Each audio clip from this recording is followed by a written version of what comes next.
Are sprinkles vegan?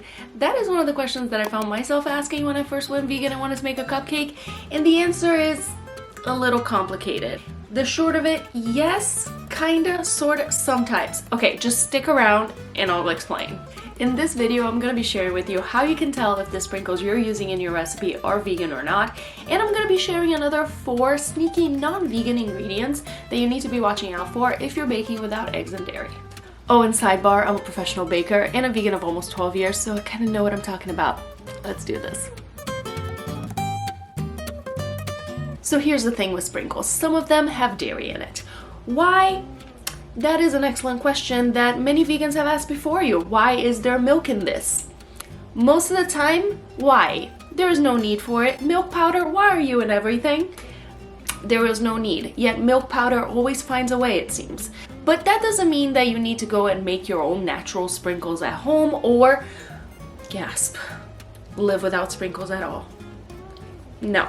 All you need to do is check the ingredients list for the sprinkles that you're thinking of buying and look for that last line where it says contains. If it contains milk, they're required by law to list it. So it's going to say contains. And if it says milk in there, you can't use them.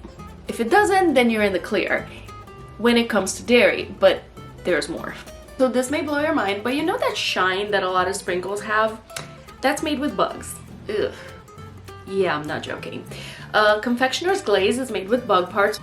We don't need to get into the details, but just know that that's another ingredient you're looking out for in the label. Confectioner's glaze, not vegan. And speaking of bugs, some food coloring can be problematic on that front, so you're going to be looking out for carmine or red coloring 4. Both of those are made with how do you say that? Cochineal? 1 second. Cochineal.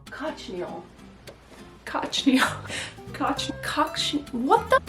Female cochineal bugs. However you say it, it's gross. So next on the list of sneaky non-vegan ingredients is marshmallows. I feel like marshmallows are one of those things that everybody loves, but no one wonders what they're made of. Like, what are they? I know they don't grow on trees, but that's about it. So marshmallows are made out of sugar, no surprise there, corn syrup, and gelatin. And the last one is where we have a problem.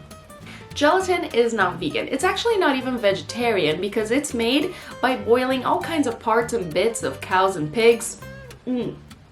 Thankfully, these days they have vegan marshmallows and they taste and stretch and pull just like the real stuff. You see this cookie right there? I made that with vegan marshmallows and it tasted amazing. I'll put the link to that recipe in the description below. Now, of course, that means that gelatin sheets are also out of the question if you're baking vegan and without eggs and dairy. So if you have it in a recipe, you're gonna have to replace it. One option is agar-agar, which is made out of a seaweed, but you have to be careful because this stuff is powerful. So if you put too much of it, it's gonna get that gummy texture and nobody wants that. Another option is to use the vegan alternative for gelatin. I personally love the gel gelatin dessert packs. I've used them before to make everything from mirror glazes to fillings, and they've worked out super well, so I'll put the link in the description below for those. One more thing about gelatin is that unfortunately a lot of fillings and jellies sometimes use gelatin as a binding agent, so make sure when you're buying those you check the label and make sure there's no gelatin in there.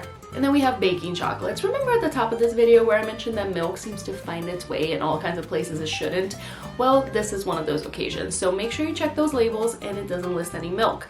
Now, if you want to know what kind of chocolate that I use that doesn't have any dairy but tastes just like the real stuff, and all of the other ingredients that you actually need to have in your pantry if you're going to start baking vegan, make sure you check out this video over here. I go into more detail about the ingredients you should have in your pantry and the ones that you definitely do not need to spend your money on. So check out that next, and I will see you guys here next week with a new video. Until then, stay curious.